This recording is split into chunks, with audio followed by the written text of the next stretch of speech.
The spiritual movement of Falun Gong has been outlawed in China since 1999, and for 5 years now, Canadian followers have protested the ban outside the Chinese consulate in Vancouver.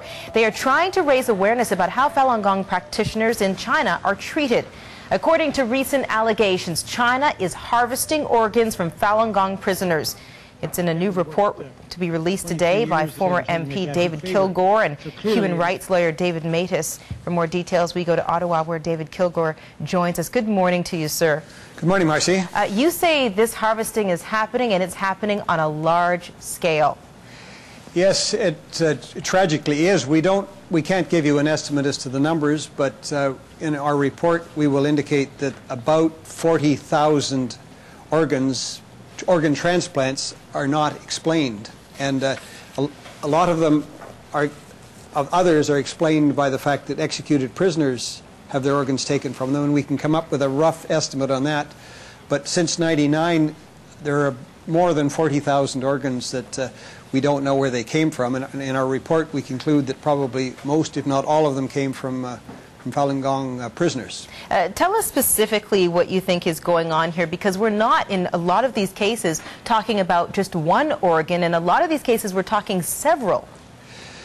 Yes, one of our witnesses, Marcy, the wife of one of the surgeons who was doing cornea removals she told us about 2,000 human beings between about 2001 and 2003 said that what happens is he took the corneas, and then other surgeons would come in and take the heart and the liver and the kidneys and I think the pancreas as well, and so that you were taking multiple organs from one human being who was dying, of course, in the process, and was giving up their life, and so that other people could have organs that they needed.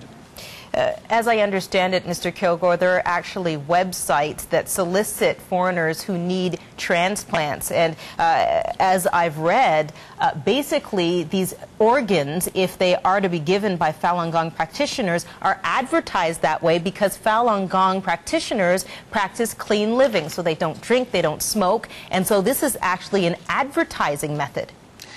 Yes, hideously. Marcy, we have, yes, you're right about the websites that say we can get you a kidney in a week or two, and if the first one doesn't work, one of the sites says we'll get you another one within a week. That can't happen unless you have a bank of live people who are waiting to die so that some other human being can have their kidney. We've got conversations recorded between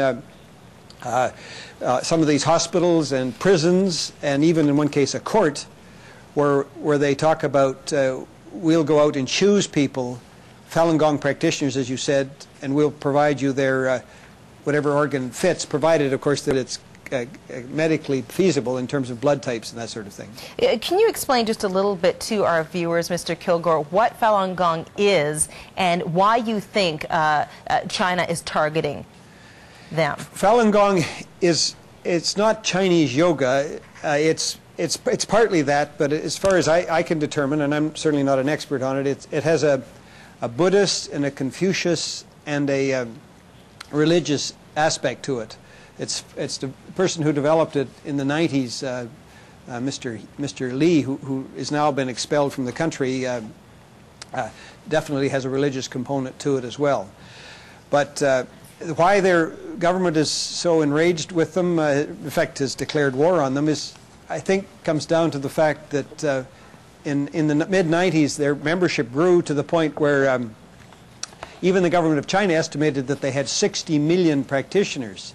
That's more than there were members of the Chinese Communist Party. And what, as you probably know, what happened is that they protested quietly, non-violently, with no political slogans being uttered around the party headquarters in Beijing in April of '99, and the president at the time, Jiang Zemin, I think it's fair to say, went berserk about that and basically declared war on them, criminalized them, and has been inciting hatred against them since the summer of '99. Just quickly, we've got seconds left, Mr. Kilgour, but can you tell us what you think should be done? Well, the practice should stop immediately. There are a whole number of things that Canada should do as a leader in the world. We should stop allowing, for example, Chinese doctors to come over here to have training in transplant technologies until these things are proven to have stopped. We should do a whole lot of things to make it clear to China that this is unacceptable in a world that's supposed to believe that all human beings are important. David Kilgore, thank you so much for this. Pleasure. Coming up next.